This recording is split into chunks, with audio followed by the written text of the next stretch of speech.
So, we're starting a new series called Where's the Proof, where we dive down the rabbit holes of violence and corruption. In this series, we explore public information and we share our findings with our unprofessional observations.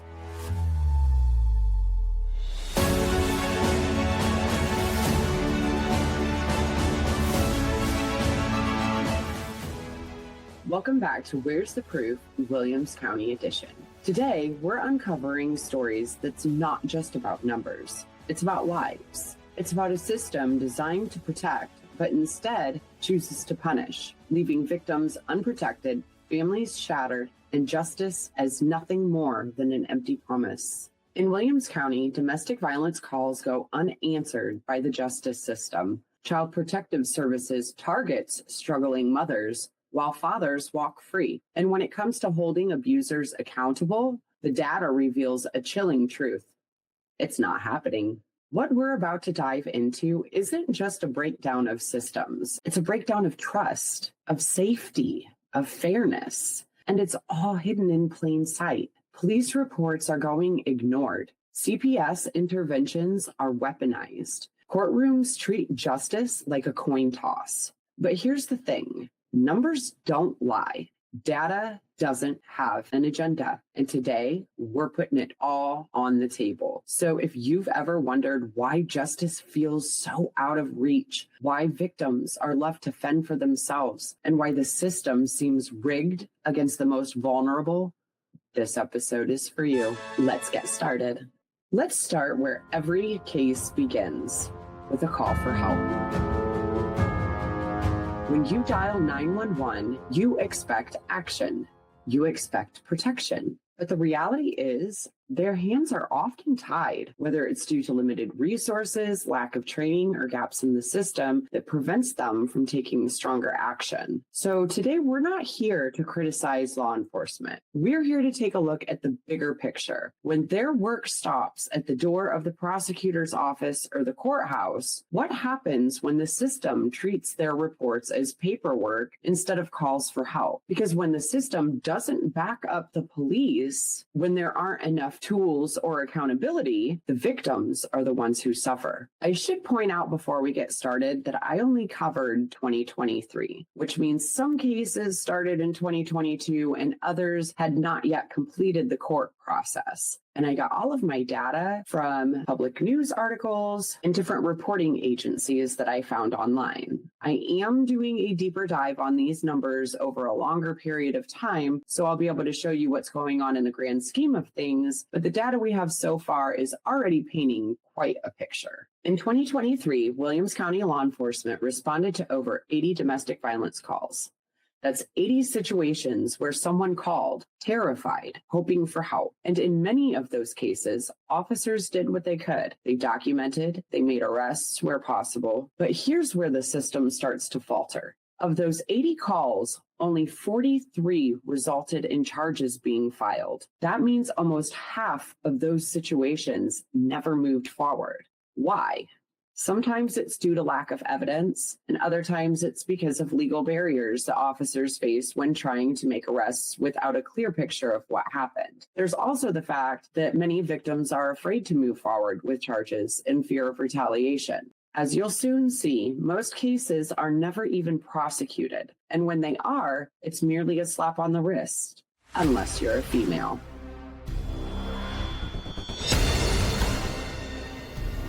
Our case reviews reflected that women were much more likely to receive jail time than men, with far harsher penalties for lesser crimes. So how bad is it really?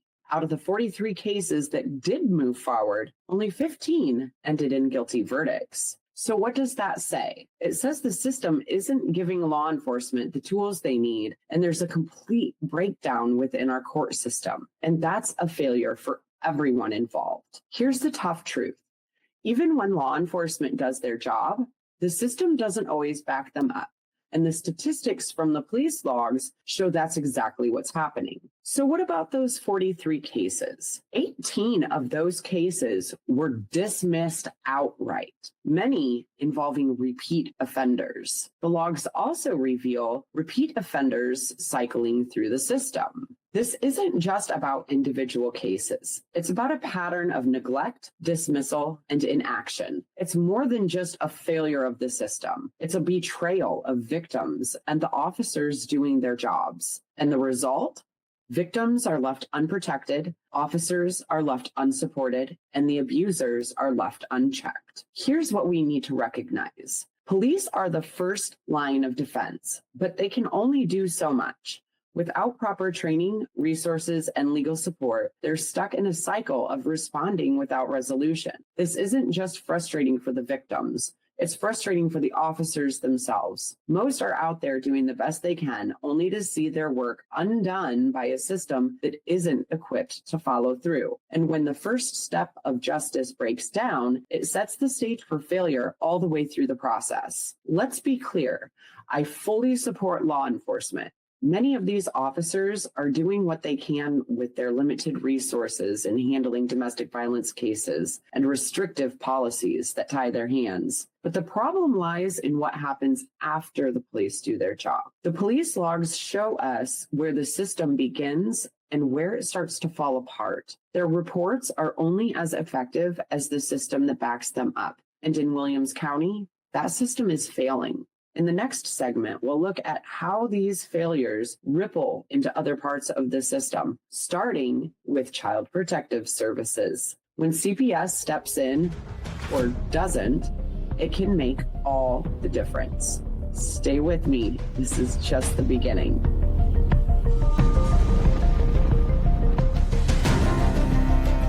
When it comes to protecting children, the system is supposed to act swiftly, decisively, and without bias. But in Williams County, a closer look at CPS involvement reveals something far more troubling. Mothers are disproportionately targeted, scrutinized, and penalized, even in cases where they are the victims themselves. This isn't just negligence. It's systemic bias, and it's illegal. So let's talk a little bit about what happens when CPS cases escalate. After an investigation, CPS has two main options. They can petition the family court for custody changes or other interventions, or they can refer the case to law enforcement for criminal charges. You'd think that in cases of clear abuse or neglect, the system would prioritize the safety of the children. But in Williams County, the outcomes are anything but consistent. Data from family court cases linked to CPS investigations paints a troubling picture. Let's start with the numbers, because they don't lie, unless, of course, they're being manipulated.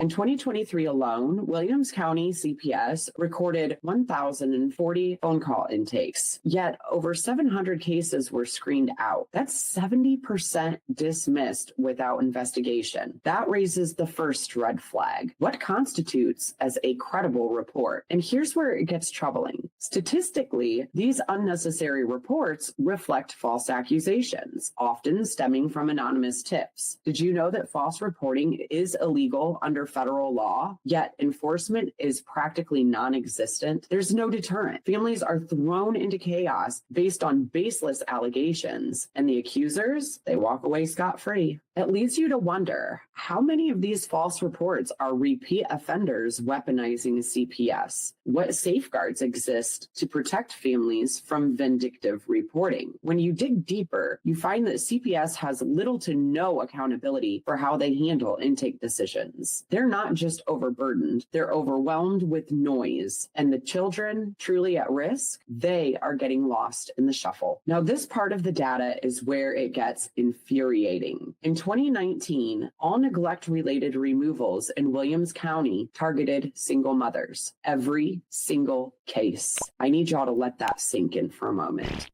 Out of 25 removals categorized as parental family issues, all 25 cases involved single mothers. From 2015 to 2024, over 80% of cases involving parental issues or neglect disproportionately targeted women. The narrative here is clear. Single moms are being punished simply for being single moms. Nationally, single mothers are 2.5 times more likely to be involved in CPS CPS cases than single fathers. Williams County data aligns with those trends, but the disparity is even more pronounced locally, raising concerns about systemic sexism. But it's not just bias, it's systemic oppression. CPS disproportionately intervenes in homes led by single women, using poverty or minor infractions as justification for removals. Yet in the same data set, reports of abuse in two-parent households often result in far less drastic interventions. The Child Welfare Information Gateway states that agencies are legally required to exhaust all resources for family prevention before removal. Yet the data suggests this is not happening. Why? Could gender bias be driving these numbers? Are these moms seen as easier targets, less likely to fight back in court? Substance abuse is a major factor in child removals, and rightfully so when a child's life is at stake. But here's the kicker. The law requires CPS to help families overcome these issues before taking the nuclear option of removing children. And yet that's not what we're seeing. Data from Williams County shows that in certain years, up to 45% of child removals were linked to parental substance abuse. Yet there's no record of how many of these families were provided with access to rehab, therapy, or support programs. The Adoption and Safe Families Act mandates that CPS must make reasonable efforts to preserve families before removing children. The high rate of removals raises questions about whether these preventative measures are being offered or documented at all. Are those efforts being made, or are parents being set up to fail so that their children can be fast-tracked into foster care? We need to ask the hard questions. Are these removals about protecting children, or are they about convenience, incentives, and quotas? So here's where the system truly falls apart. Help is supposed to be the first step, but it's almost never offered. Families in Williams County face a 15% poverty rate, with over 36% of students categorized as economically disadvantaged. Yet there's little evidence of CPS coordinating with local resources to address housing stability, food insecurity, or access to health care, factors that are directly tied to neglect cases. Neglect is often a symptom of poverty. When we take children away instead of addressing the root cause, we're punishing the parents for being poor.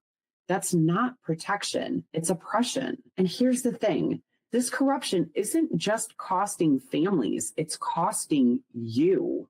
Every unnecessary removal costs taxpayers. Foster care placement, court proceedings, and administrative overhead, they all add up. In 2022, taxpayers spent over $9 billion on foster care services across the nation. How much of that was wasted on cases that could have been prevented through better family support? You're paying for a system that's failing children and punishing families. When CPS gets it wrong, the trauma doesn't end with the removal. That's where it begins. Foster children are far more likely to drop out of school than their peers. Studies show that children in foster care are at a higher risk of PTSD, depression, and anxiety. Are those children getting the support they need after removal? Youth who age out of foster care are disproportionately likely to end up incarcerated.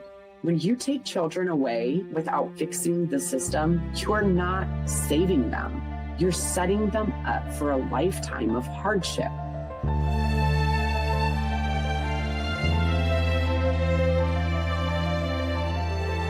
Let's talk about the financial incentives built into the foster care system. The data isn't just troubling, it's incriminating.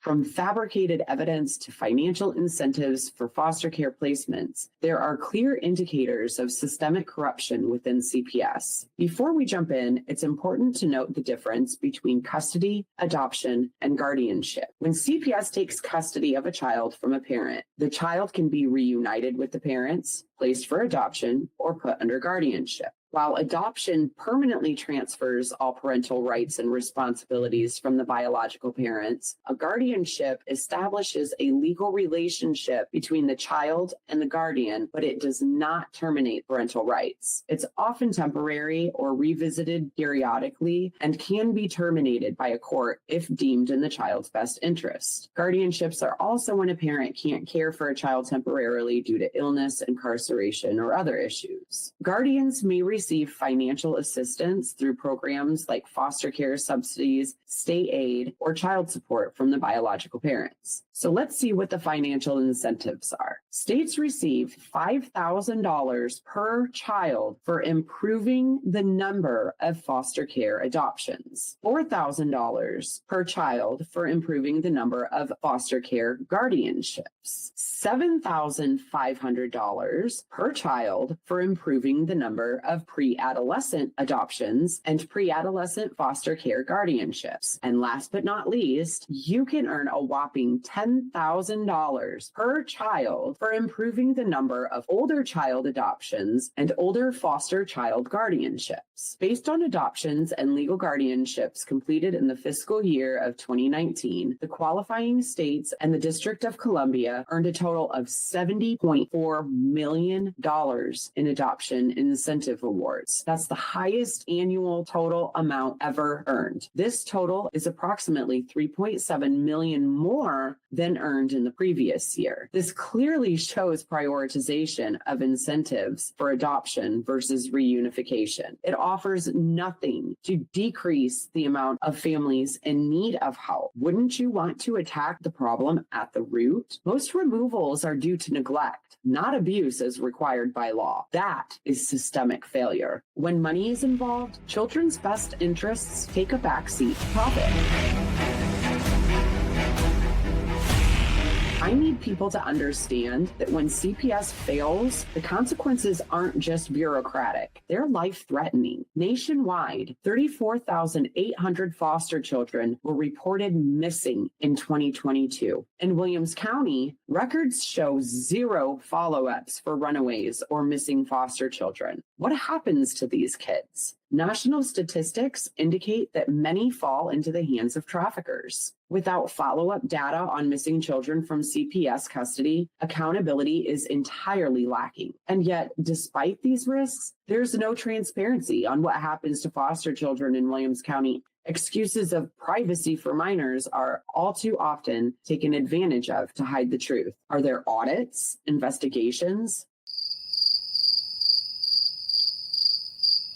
The silence is deafening. In 2019, 55 children were discharged from care, but details for nearly half of these cases aren't documented due to laws that allow states to refuse reporting when there are less than 10 cases. Again, for privacy purposes. For multiple years, no data is provided on whether children available for adoption ever had their cases finalized. Missing adoption data could point to inefficiencies or the deliberate omission of critical records. Crimes such as kidnapping, trafficking, and sex offenses against children are underreported. For example, human trafficking incidents reported in Williams County for 2022 include only one kidnapping case and zero commercial sex trafficking incidents. This strongly indicates underreporting, insufficient training to identify trafficking victims, or intentional suppression of data. Simple assault reports increased from 24 cases in 2021 to 51 cases in 2022. Such sharp increases could reflect actual increases in violence or changes in reporting practices, which warrants closer examination for consistency. Despite population stability, Williams County crime statistics, particularly for sex offenses, fluctuate significantly. For example, fondling incidents vary from 8 in 2022 to 4 in 2017, while statutory rape cases oscillate between 0 and 3 in the same period. This variation suggests inconsistent tracking or potential suppression of reports. One of the most alarming revelations from the data is the stark inconsistency in reporting across towns in Williams County. Over several years, most towns in the county failed to report any incidents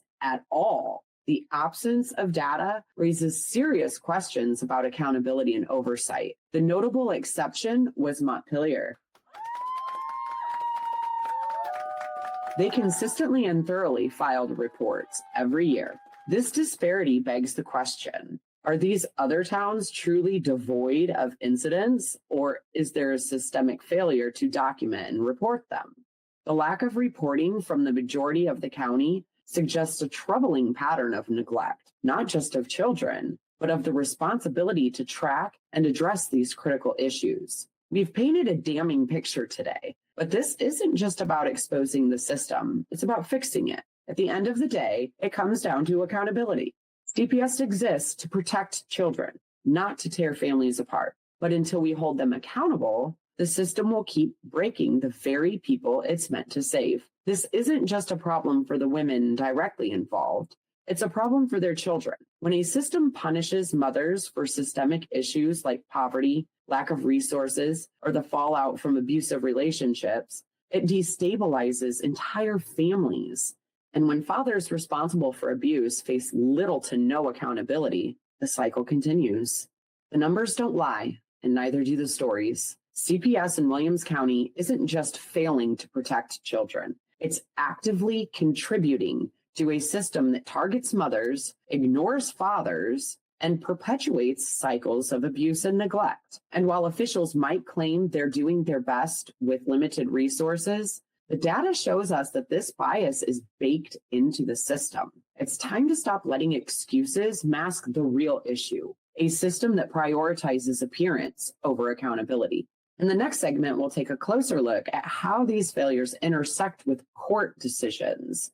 What happens when these cases move from CPS into the courtroom? Spoiler alert, the disparities only get worse. We've looked at the police reports and how they highlight the cracks in the system. We've seen how CPS intervenes or doesn't, and how those choices disproportionately impact women. When CPS flags a family, it's supposed to be the first step towards intervention and protection. But in Williams County, that's not what happens. Instead, we see a broken pipeline, a system that funnels cases from CPS into the family and criminal courts, where disparities deepen and justice remains elusive. Now let's follow these cases into their final destination, the courtroom. Because if there's anywhere the truth is supposed to prevail, it's here, right? Wrong. Let me walk you through why that's not the case in Williams County. The court system is where the gavel falls, but when you break down the decisions coming out of Williams County courts, one thing becomes clear. Justice is anything but blind. The patterns of dismissal, leniency, and harsh sentencing aren't random. They're systemic, and the data shows they disproportionately favor men, even in cases involving extreme violence or repeat offenders. Let's unpack the data. So we've already learned that in 2023, Williams County reported 80 police logs related to domestic violence. Of these, only 43 resulted in arrest, and just 15 cases led to guilty verdicts in court. This means nearly half of the reported incidences didn't even result in charges being filed. Out of 20 documented TPO violations in 2023, only 8 were prosecuted. The remaining 12 were either dismissed or not forwarded for prosecution, leaving victims without legal recourse. Of the 43 arrests for domestic violence, at least 12 involved repeat offenders with prior arrests in the past 2 years. Despite this, the majority faced minimal sentencing or had charges reduced. So of the 15 cases that did result in guilty verdicts, 12 involved male offenders, but only 4 served any jail time. In contrast, there were only 3 women that faced charges of domestic violence. All 3 were convicted, and 2 served jail time. Another glaring issue is the treatment of repeat offenders. In Williams County, men with histories of domestic violence often face little more than probation or suspended sentences, even after multiple offenses. Let's take a look at the case of Michael Kavanaugh. Kavanaugh had a documented history of domestic violence dating back to 2015, including charges for abduction. Despite these serious offenses, his most recent case in 2023. Meanwhile, women like Heather Brown face nearly a year in jail for nonviolent violations of community control. The system seems more invested in punishing women than protecting families from dangerous men. Out of 50 cases that I analyzed from Williams County court logs, 60% of male offenders received suspended sentences or probation. Only 25% of female offenders received the same leniency. Women charged with domestic violence were 3 times more likely to serve jail time than men, even in cases involving mutual combat or self-defense. When courts let abusers off with probation or fines, it sends a clear message to victims. The system isn't on your side. This isn't just a failure of justice. It's a green light for abusers to continue their behavior without fear of real consequences. Let's take a deeper dive into some of these cases so you can see what I'm talking about. Hey guys, so I'm interrupting a podcast that I've already edited and put together because as I was going over it, I realized there's just so much information that I left out. It's so hard to really cover everything because it's an overwhelming amount of information that I've analyzed. And while I only initially did 2023 for all of my data, I very quickly realized I would have a lot of naysayers due to the fact that there weren't that many female cases for me to compare and analyze when it involved domestic violence in particular. So I searched the Bryan Times for every court log that I could find. I focused on crimes of violence and or things along the nature of involving crimes against children. I gathered information from 2022 until current. So that way I had a lot more well-rounded information and it allowed me to further my point more than what I already had with the smaller data sets that I had analyzed. So let's talk about the numbers because numbers don't lie. We're going to start with the statistics on domestic violence. Typically, females are more likely to be victims of DV compared to males. Nationally, statistics indicate about 1 in 3 women and 1 in 10 men experience intimate partner violence in their lifetimes. Annual rates might vary, but often shows that women account for 75 to 85% of domestic violence victims. So keep that in the back of your mind as we move forward. An article in the Bryan Times dated May 20th of 24 featured Williams County prosecutor Katie Zartman.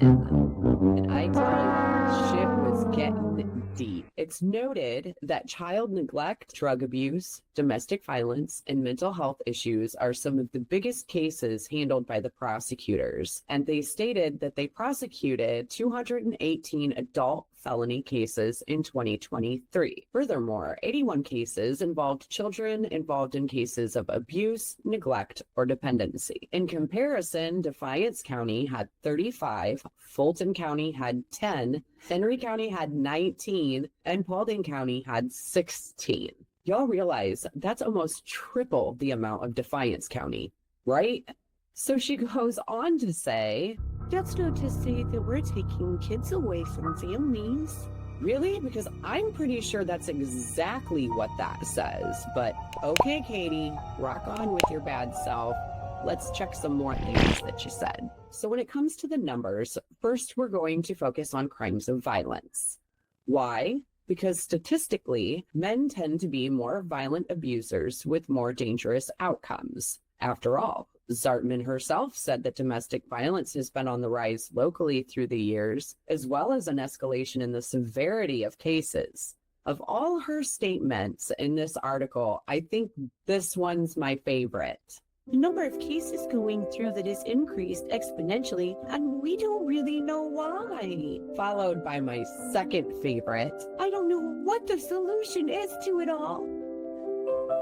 Well, she made it clear that officers were doing a really good job of documenting other evidence to reduce the need for victim testimony due to the fact that many victims recant their stories out of fear. So if that's not the problem, then what is? Let's see if we can do some math, analyze the numbers, and see if we can help her do her job, shall we?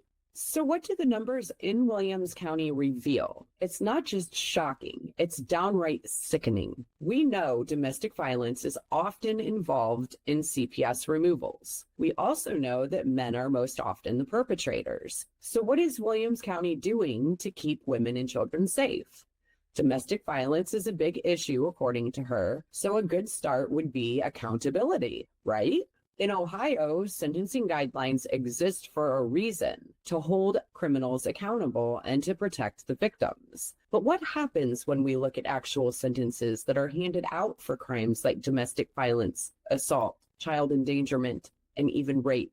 The reality was a slap in the face to every survivor. Let's look at some examples. Ohio recommends an average minimum sentence of 2 to 5 years for domestic violence when it involves serious harm. So what's the reality? Just 180 days. And that's usually suspended, meaning no jail time at all. Assault? It's recommended 1 to 3 years, but the actual average in Williams County is 90 days, and that is suspended in most cases. For rape and sexual assault, the state suggests 7 to 14 years minimum. Yet we found sentences averaging under 5 years with plea deals that drop charges altogether. Let that sink in. More than 85% of sentences handed out in these cases fall below Ohio's own minimum guidelines. And in many cases, offenders served less than 5% of the maximum recommended time. 5%. What message does that send to the victims, to society, to the offenders themselves? Remember the man who attempted murder, abduction, and felonious assault? Minimum recommendations for those combined charges were more than 20 years. The actual sentence, under 7. Or how about the offender who racked up multiple violations of protective orders, blatantly defying the system meant to protect their victim? Instead of mandatory jail time, as the law allows, the court handed out a fine. That's right, a fine for endangering somebody's life. Maybe all that will help the courts understand why. These aren't just numbers. These are lives, women, children, families left to wonder, why is my pain worth so little to the justice system? Survivors of abuse are told to trust the courts to protect them. Instead, they're met with laughably low sentences that embolden offenders and leave victims vulnerable. This isn't just failure, it's complicity. A system that reduces violent crimes to bargaining chips, that treats victims as afterthoughts, isn't just broken, it's dangerous. Because every time we let someone walk free after harming another person, we aren't just failing justice, we're inviting the next tragedy. Williams County's sentencing disparity isn't just a problem, it's a crisis. And we should all be asking the same question. How many more lives need to be destroyed before we demand better? This isn't just a legal issue. It's a human issue, and it's time for change because silence and complacency have already cost too much. Let's talk about specific cases and see what's happening. Men are overwhelmingly responsible for violent crimes, yet they are rarely required to serve actual jail time. What's consistent, though? The system always ensures it gets its money. We'll begin with domestic violence, starting with sentences, or lack thereof. Joseph Warner, a repeat offender, was convicted of 2 counts of assault, and he was sentenced to 180 days in jail, fully suspended. His fine, a laughable $445. Compare that to Rebecca, a woman convicted of assault, a single charge. She also received 180 days in jail, fully suspended, but her fines totaled $1,140.73. Here's where things get sickening. We have Chad convicted of 2 counts of domestic violence and a temporary protection order violation. He was fined $976.50 and sentenced to 180 days in jail, fully suspended, 0 time for 2 counts of domestic violence, and he violated the temporary protection order. We also have Justin, a man convicted of domestic violence who also received 180 days in jail with 150 days suspended and paid a mere $559. The pattern: men charged with violent crimes rarely see the inside of a jail cell. Compare this to women like Angela, again, whose single negligent assault charge, a nonviolent offense, netted her the same penalties as these violent men. If you're not angry yet, you should be. Let's summarize. Men who violently assault women and children rarely serve time, but are always fined. Women, even in minor cases, are fined disproportionately, often saddled with additional programs, probation, and scrutiny. The system seems to value money over justice, ensuring courts profit from every case, even if victims never see justice. On average, females received slightly higher fines than males for similar offenses. This is particularly notable on lower-level crimes like disorderly conduct and misdemeanor assaults. While males tend to receive jail sentences more frequently, females were more likely to serve suspended sentences with conditions like anger management or probation. In cases where females were charged, the penalties often seemed disproportionate to the actual offense when compared to male offenders with similar charges. Many male offenders received minimal or no jail time, even for repeat offenses like domestic violence, aggravated menacing, and violation of protection orders. Suspended sentences were extremely common. Female offenders charged with DV often faced harsher fines and stricter conditions for probation, including mandatory programs and mental health evaluations, even for first-time offenses. Male offenders with prior convictions often received leniency, such as suspended jail time or dismissal of charges, even for severe cases like strangulation or multiple counts of domestic violence. Female offenders were more likely to face escalated consequences for repeat offenses,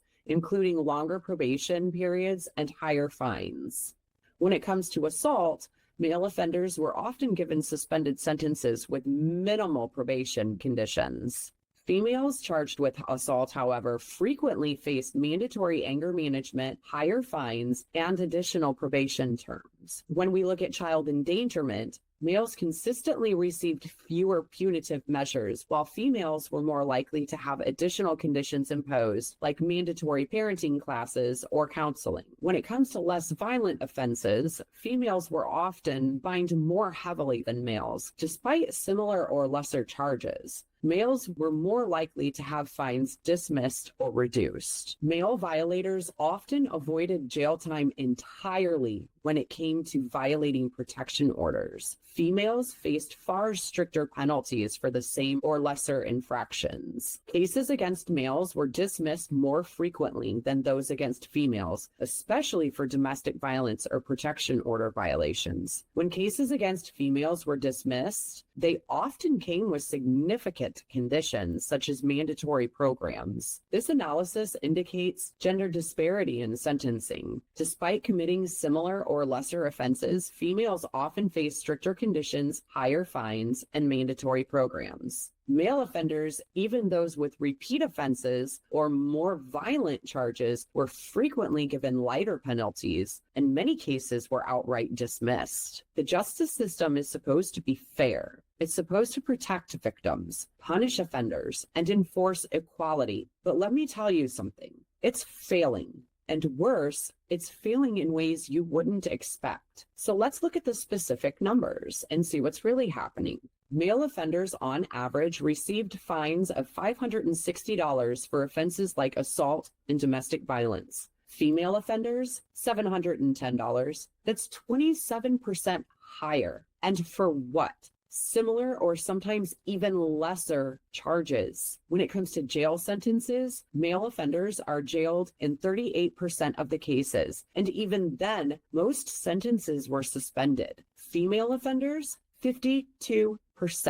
Not only are they more likely to get jail time, but they're also slapped with stricter probation conditions. So what does this tell us? It tells us that the system treats women as if they're more dangerous or in need of correcting than their male counterparts. But don't just take my word for it. Let's look at the cases. So we have Zachary. This man faced 3 separate domestic violence charges. The first 2 were dismissed. The third, 180 days suspended sentence and a $750 fine. That's all for 3 domestic violence charges. That is insane. So let's compare that to Elizabeth. She's a first-time offender charged with domestic violence in 2023. Her sentence, 180 days in jail with only 179 suspended. But that also came with mandatory participation in a STOP program and a $710 fine.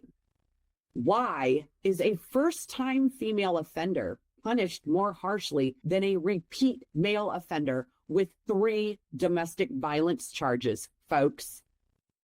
Here's another one. We have Drew, who was convicted of assault in 2023. He already had a previous domestic violence conviction in 2022. His punishment, 5 days in jail, $440 fine, and no mandatory programs. So let's shift to Monica, charged with assault in 2024. She received a 180 days suspended sentence, a $440 fine, and mandatory anger management. Why do women get slapped with mandatory programs for correction while men skate by with nothing but minimal fines? So let's talk about protection orders, because the system treats these as optional when it comes to male offenders. Let's take Kenneth.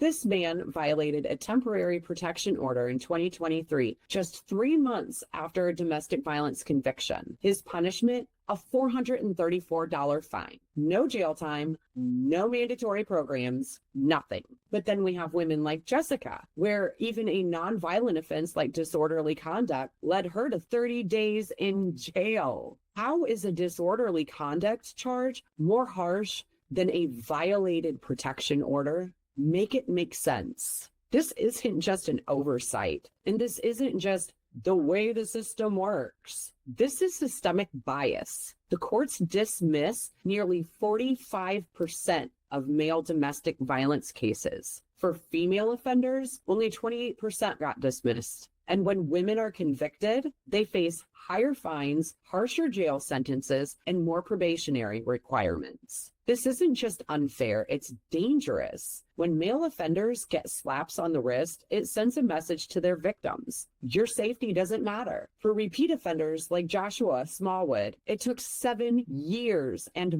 multiple brutal crimes, including strangulation and attempted murder, for the system to finally impose a meaningful sentence of 24 years. How many women suffered in the meantime? How many women had to live in fear because the courts didn't take action when they had the chance? And yet, when a woman like Samantha stands up for herself and claims self-defense, she gets a 180 days suspended sentence, 5 years of probation, GPS monitoring, and mandatory counseling. Her crime?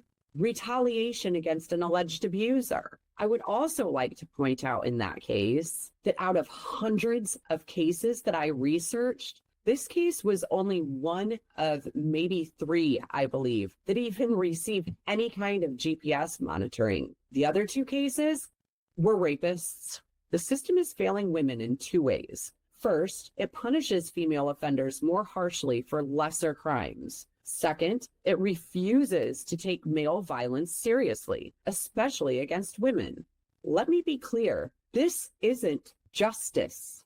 I want you to imagine something.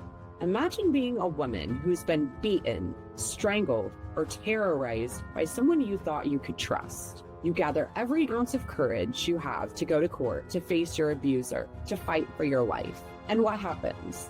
The system tells you, we'll fine him, we'll suspend his jail sentence, you'll be safe.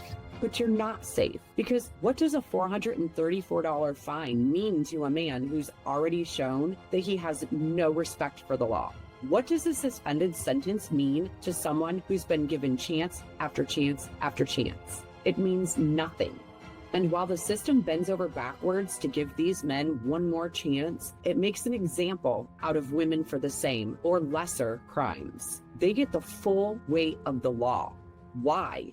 This isn't just about statistics. It's about women who are left to fend for themselves, left to hope that the next time won't be their last tragedy. We have to ask ourselves, how many women have to die before we take this seriously? How many times will we watch men like Joshua Smallwood strangle, stab, and terrorize women, getting a suspended sentence after suspended sentence before we realize the system is enabling them? We say justice is blind, but let me tell you, justice sees exactly who it's punishing. And right now, it's punishing the victims. It's punishing women for daring to defend themselves, for daring to survive. So here's my question for the people in power, for the judges, the prosecutors, and the lawmakers. When did you stop caring? When did you decide that a woman's life was worth less than a fine, that protecting her safety was optional? Because I have news for you. Women are watching. Victims are watching, and they are seeing a system that doesn't give a damn about them. This isn't just a broken system, it's a deadly one. And if you're not angry, if you're not outraged, you're not paying attention.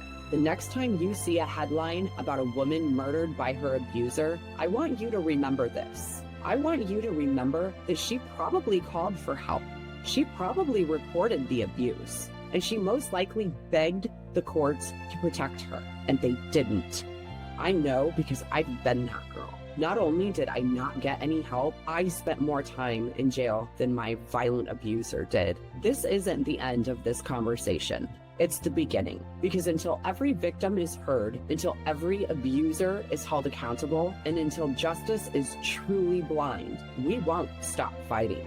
To the women who feel unheard, unseen, and unprotected, we see you, we hear you, and we're coming for justice. So what's going on here? The data points to several potential issues: a disproportionate number of dismissals for male defendants, inconsistent sentencing and fines that seem to lack a clear standard, and selective application of programs and probationary conditions. These inconsistencies aren't just anomalies, they're patterns, and patterns like these suggest systemic bias, or worse, corruption. At the end of the day, justice systems are supposed to serve communities by applying the law fairly and consistently. But in Williams County, the disparities in sentencing, dismissals, and fines sends a troubling message. They tell us that who you are, your gender, your income, maybe even your connections, can determine the outcome of your case more than the facts themselves. And that undermines the trust in the system. This isn't just about individual cases. It's about the message the system sends. Every dismissal tells an abuser that they can get away with it. Every harsh sentence against a woman tells survivors that speaking out might cost them more than staying silent. From CPS to the courts, Williams County's system is riddled with inequities. Mothers face harsher penalties, fathers avoid accountability, and abusers are given endless chances to reoffend. And while officials might try to frame these issues as isolated or circumstantial, the data tells us otherwise. This is a pattern, a deeply ingrained bias that prioritizes protecting the status quo over protecting families. In the next segment, we're diving even deeper into the data. What does a side-by-side comparison of charges, outcomes, and repeat offenders tell us about the bigger picture? Unfortunately, it's not good news. So what's the takeaway here? It's that our courts aren't just failing to hold abusers accountable, they're punishing the wrong people. And if you think this ends with gender bias, think again. Next, we're diving into the financial and social barriers that make it even harder for women to fight back.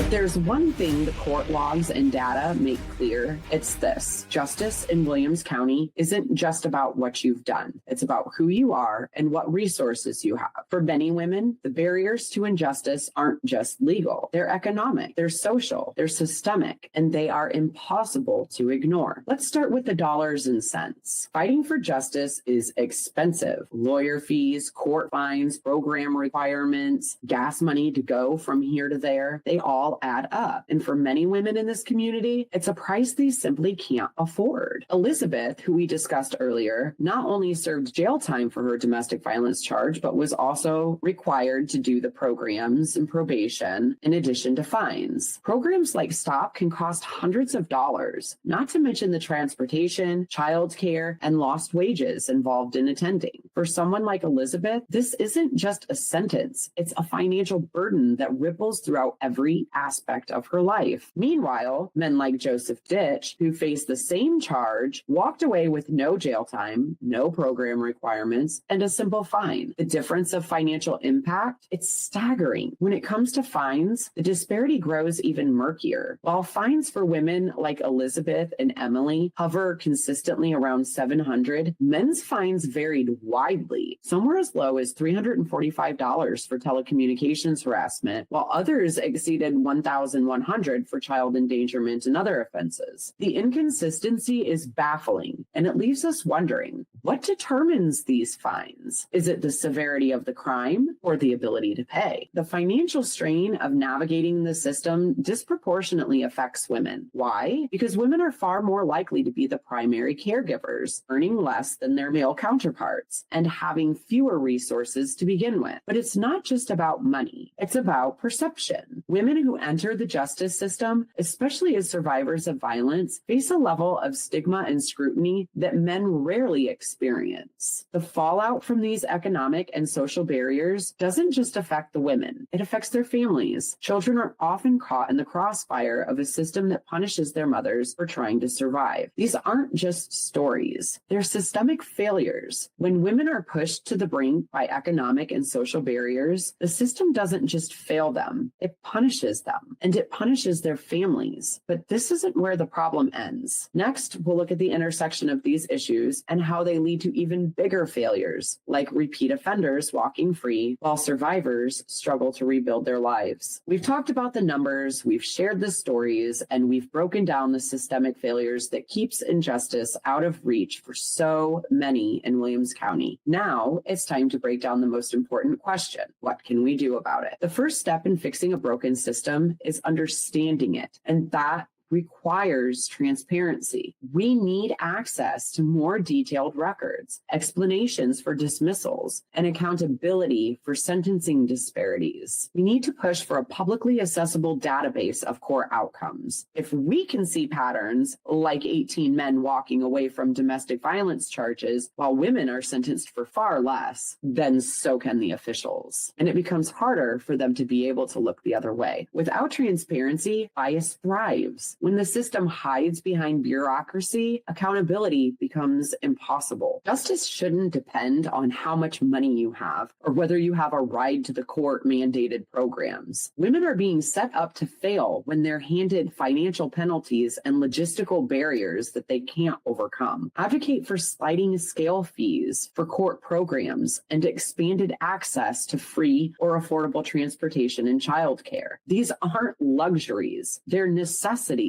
if we want to see real change. We've seen the numbers. Sentencing in Williams County is inconsistent at best and discriminatory at worst. Reforming how sentences are handed down is critical. We need to demand that sentencing guidelines account for the context of the crime, like self-defense in domestic violence cases, and are enforced consistently across gender lines. Bias in sentencing isn't just unfair, it's dangerous. When the system punishes women more harshly, it sends a message to abusers that they can act with impunity. For every dismissal or light sentence handed to an abuser, there's a survivor who's left to pick up the pieces. We need to shift the focus back to protecting those who need it most. We need to push for tougher monitoring of repeat offenders and stricter adherence to protective orders. A dismissed case shouldn't mean a dismissed victim. Remember the Garza case? Probation for child endangerment. How is that justice? If we let abusers off the hook, we're just waiting for the next tragedy. To fix the system, we have to change the way it sees women, the stigma, the double standards, and the outdated perceptions of what justice looks like. They all have to go. And it's not just women, it's domestic violence victims in general. There are a lot of male victims that are being overlooked and dismissed as well. Justice shouldn't depend on whether society sees you as a good mother or a perfect victim. It should depend on the facts. The most powerful tool we have is awareness. These issues thrive in silence, and it's time to make some noise. We need to start attending local court hearings, write letters to our representatives, share these stories with your community. Change starts when we stop letting these failures go unchecked. I've compiled a list of resources and actionable steps on my website at humanityagainstviolence.com. If you want to be a part of the solution, start there. Together, we can demand better. This isn't just about exposing the problems. It's about fighting for solutions. It's about building a system that doesn't punish people for surviving, that doesn't let abusers walk free, and that doesn't make justice a privilege instead of a right. Because every dismissed case, every biased sentence, and every victim left unheard is a failure that we can't afford to ignore. So we've spent the last hour or so uncovering the truth about Williams County, pulling back the curtain on systemic failures in law enforcement, CPS, and the courts. And if there's one thing that's clear, it's this. The system isn't just broken, it's stacked against the very people it claims to protect. Women face harsher penalties for the same crimes as men. CPS and family courts target mothers while abusers walk free. Victims of domestic violence are forced to watch their abusers get chance after chance while their lives remain in danger. But here's the thing, it doesn't have to stay this way.